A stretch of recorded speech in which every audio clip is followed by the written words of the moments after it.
4 साल उन्होंने एमएलए रहे ना। हाँ, पिछले 5 साल में कुछ काम हुआ, मगर आने वाले पिछले 4 साल में कुछ भी काम नहीं हुआ।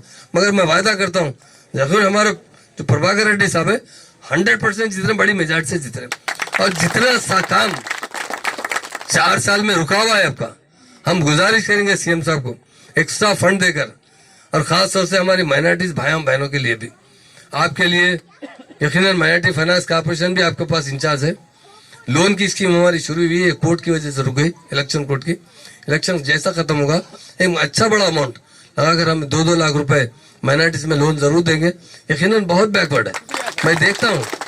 अगर मैं आपसे मैं बोल रहा हूँ, हकीकत में अगर सीएम साहब का जो इरादा था, ये बीजेपी हुकूमत दिल्ली में नहीं आती ना, हम लोग बहुत आगे बढ़ जाते थे। क्या बोले सीएम साहब? 12% रिजर्वेशन। चंद्राना भी बताया आपको क्या करे उसके लिए।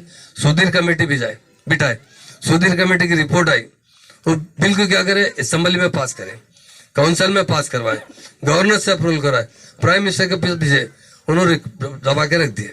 अगर इनके बजाय हमको ये नहीं मालूम था, हम कब ऐलान करें? 2004-5 में 3-4 में ऐलान करे थे। हमारे हालात देखने के बाद हमको क्या मालूम था, हम जब पावर में आएंगे तो बीजेपी में पावर में आ जाएंगे। हमारे बदकिस्मती, वो बीजेपी पावर में आ गई, मेजॉरिटी से आई। हम कुछ मदद करते तो भी लेके हमारा रिजर्वेशन बिल पास करवाते थे, वो पेंडिंग होते जा रहा।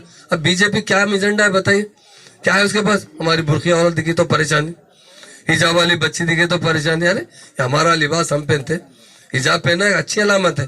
हिंदू भाना भी सर पे पल्लो उड़ते हैं, डांपते हैं। औरत जो हमेशा पर्दे में रहना चाहिए, खुलेआम फिरते क्या, या यूरोप है क्या? आज हमारा हिंदुस्तान एक गंगा जमुना तहजीब का मुल्क है, यहाँ हजारों साल से हिंदू मुस्लिम मिलजुल कर रहे। हमारी बहनें हिजाब पहनी तो क्या बुरी बात है क्या? आप देखिए उसके ऊपर एक बतंगड़ बना रहे। अगर ऐसी हुकूमत आपके पास आ गई तो क्या असर होगा? हमारे पास कितने पाबंदियां लगा देंगे, कैसा हमारे साथ बर्ताव रहेगा?